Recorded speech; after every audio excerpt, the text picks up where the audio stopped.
What's going on, guys? Welcome back. So today we're going to be talking a little bit about one of my favorite lenses that I own, and that's going to be the Canon 85mm f 1.8.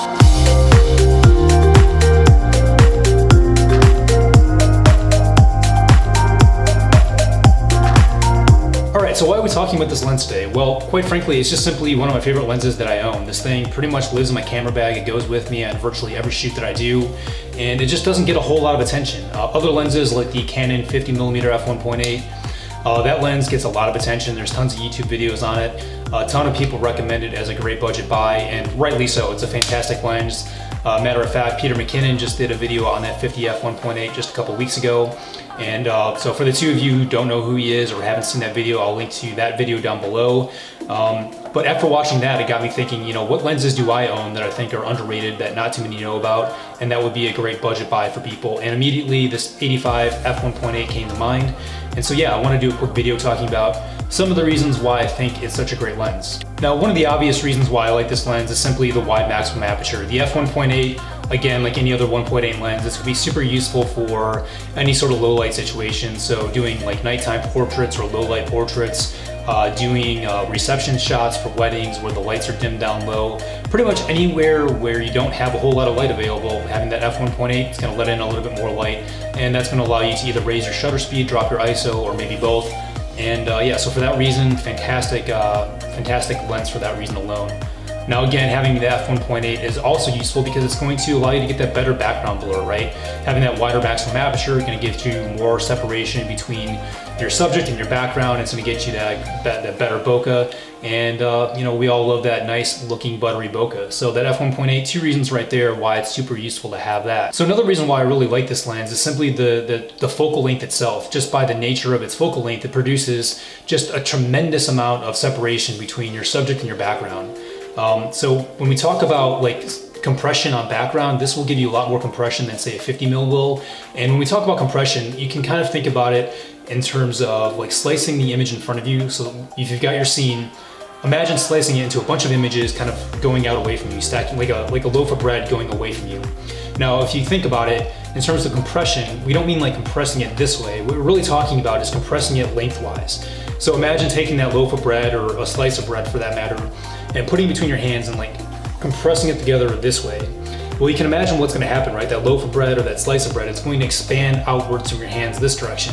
So when we talk about compression, we're talking about compression in this dimension, and what that ends up doing in your image is taking everything in the background and blowing it out even bigger. So that's why you get that really nice creamy background, is because it's taking everything that's in the background, or in the foreground for that matter, and it's just making it larger, making it bigger, and kind of blowing it up and smoothing it out. And so this lens is going to give you some sweet, buttery smooth bokeh. So in terms of really sweet separation between your subject and your background, this lens is going to give it to you. I absolutely love this lens for that reason. That's why it's one of my favorite portrait lenses.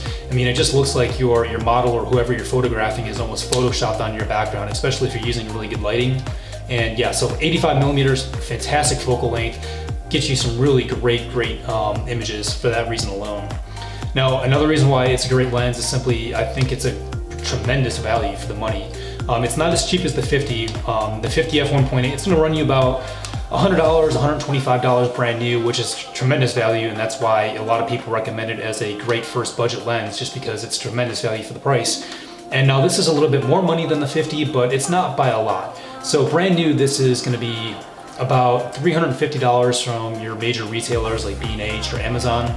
Whereas if you go to Canon's refurbished site, I think you can pick it up for about $330, or if it's on sale, about $300. So yeah, not as cheap as the 50, but still very cheap as far as a lot of lenses are concerned. So if you're to compare this to the 85mm f 1.2, that lens is about $1,600. So you're saving about, you know, $1,200, $1,300 by going with this lens. And you know, you can make the decision for yourself whether or not you think that extra little bit, that f 1.2, is worth it over the f 1.8. I would say probably not, to be honest. I think if you're looking for a budget lens, if you don't have the amount of money to spend on a $1,600 lens, I think this is a great secondary option. I don't think you'll be disappointed with it. Now, on the other hand, if you've got a ton of money and you know that $1,600 is nothing to you, then yeah, by all means, go with the f 1.2. You will get even more separation, even more background blur. But this lens is going to be a fantastic option if you can't afford that f 1.2. Now, finally, a couple other things I'll say about it. Great build quality. It feels very solid in the hand. It's a little bit heavier than your 50mm, but I think that adds to the solid build quality feeling that you get out of it. It's got some metal on it, it's got some plastic, but generally speaking, it's a very solid lens. Like the 50 f1.8, it's also got the metal ring in the back where it actually connects to your camera.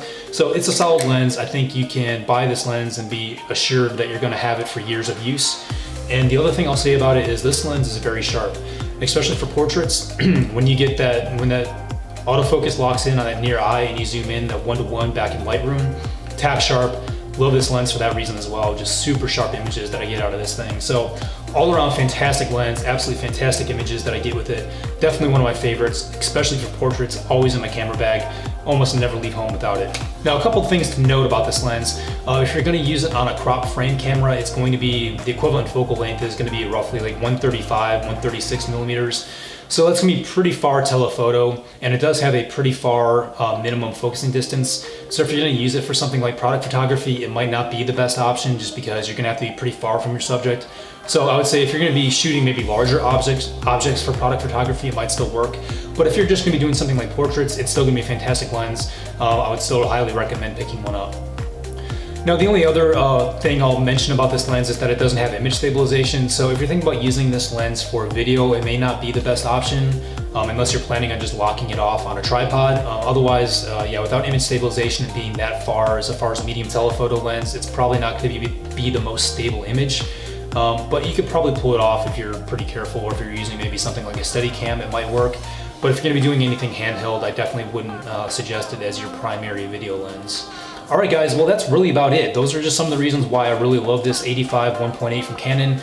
I think it's a tremendous lens. I think it's a great value. If you've already got the 50 f1.8 and you're looking for another piece of gear to add your camera bag, another piece of gear to add your arsenal, take a look at this lens. Maybe it's for you, maybe it's not. But if it is, I think you'll be happy with it if you pick one up. And so that's really about it for this video, guys. If you like it, if you got some good information out of it, go ahead and hit that like button. If you want to see more videos like this from me, go ahead and hit that subscribe button. And if you have any questions about this lens, or if you have any questions for me, feel free to leave a comment down below. And that's really it. So until next time, guys, take care, be safe, and keep shooting. Later.